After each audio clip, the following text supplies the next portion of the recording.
But Hamza promised me I could still kick dudes in the balls. We could make an entire episode out of that.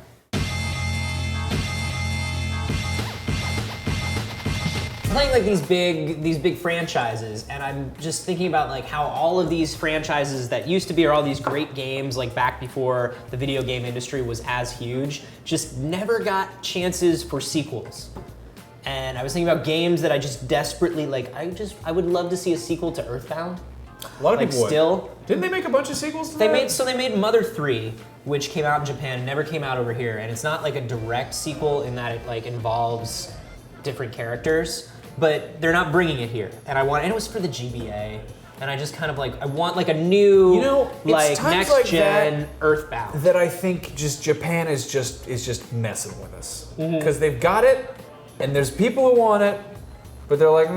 I mean, there's always somebody who wants a sequel to any game. That doesn't necessarily mean it should happen. No, but I think there's a big community that wants Earthbound, and I also when there are people who are translating your games, just get those people to translate your game. They're doing it for free already. Yeah, exactly. And I think there are a lot of people that want a sequel to Earthbound, and I think Earthbound, even if you don't know what it is, just because it was so tongue-in-cheek, and it had like a very self-aware sense of humor, and it had like a very kind of satirical view of American culture, like I think it would kill now. Yeah, it's Adventure Time. It totally is. It would absolutely kill. You know what somebody needs to make? A sequel to Road Rash. Yes! How does that not exist? Oh my god. It makes so much sense. Apparently Midway was working on a sequel to Road Rash, and then that was Midway, so it didn't happen. It fell apart. Didn't they have some on the PSP? I think they had like a remastered version, maybe? They thought they had a Road Rash on N64, but it was actually just like an allergic reaction. It wasn't like a proper rash. I would kill to see like a Criterion Road Rash. Dude, I'd be all over it. Some guy put up like animation just demo of like, hey, we can make a Road Rash, this is what it might look like. I spent my time making this because I really want a new Road Rash, and it's a beautiful thing. Screw those realistic driving sims. I want to fucking like take someone's tire out with a chain. Road Rash is one of those games that's such a product of the 90s. I want to crash my motorcycle, and I want the ambulance to come and pick up my motorcycle and take it away while I'm lying there bleeding in the desert. Like run, yeah. I want to drive through the hills of Kenya. Those games were amazing. Yeah.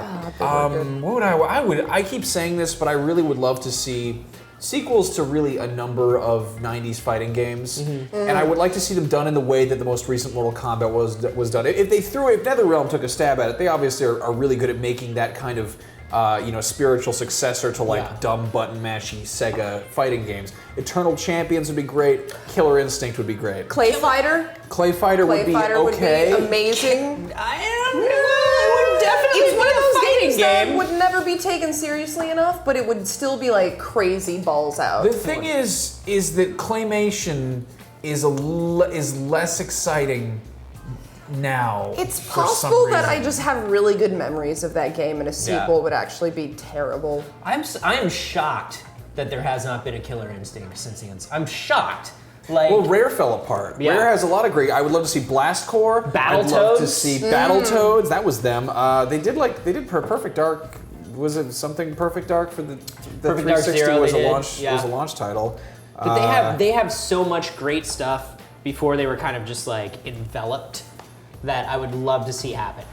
It's so weird now though, because you make a sequel to a game that hasn't had a sequel in over 10 years, and like, do you expect it to look like the original product? Like, so much has changed hardware-wise. Yeah. You have to completely revamp it. Video game companies are just dumb for not just going straight for the nostalgic.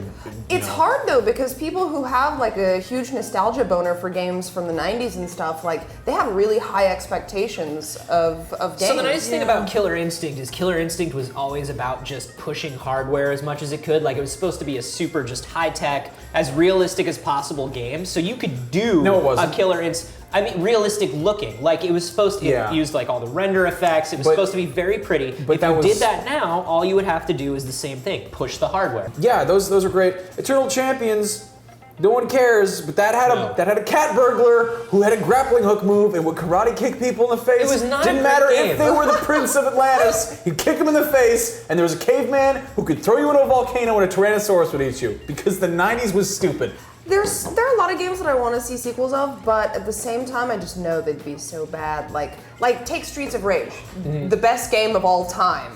Really? Yeah. Really? The best game. Number one out of all electronic gaming media that's ever existed. Don't question my authority. Not even Streets of Rage 2, but Streets of Rage. Oh, Streets of Rage 2 is definitely better than Streets of Rage. You are walking down Streets of Rage right now. I was just referring to the series as a whole. Okay. If they tried to make a follow-up to that right now, like what would it even look like? Would it be 2D It would look anymore? like Double Dragon Neon. It would be terrible, I bet you. It would be terrible. And then somebody actually tries to do it, and Sega just fucking like pulls the plug on it immediately. If Sega isn't paying those people right now, I'm gonna go home and just fucking cut up a bunch of Sonic the Hedgehog plushies. Sega is another one that was just like Rare, where they're just some guy in his desk drawer has the rights to all this great IP.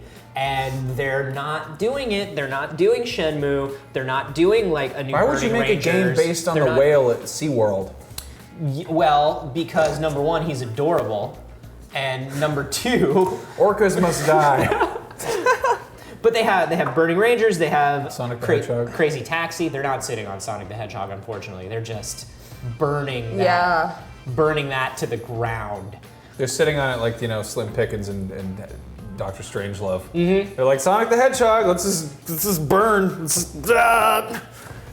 funny that you bring Sonic up, because it seems like there's a small portion of games from the 90s that just get beaten to death with sequels, and then others they deserve them and they don't get them. We're seeing and a lot of stuff. It's all about sales. We're seeing a lot of stuff that's getting kickstarted too. We've got a Leisure Suit Larry reboot. We've got Wasteland. I feel like Kickstarter is really going to be like the driving force of bringing a lot of these franchises back. If a publisher says no when you come to them with an idea for a sequel, like Kickstarter is a perfectly reasonable second choice. I want to see Alex Kidd. And if enough people donate, you know that there's... that's another one. Alex Kidd in the Magic College. Alex Kidd has a kid. Mm-hmm. Alex Kidd in this modern day and age. Alex grandkid. Alex Kidd post-divorce dating.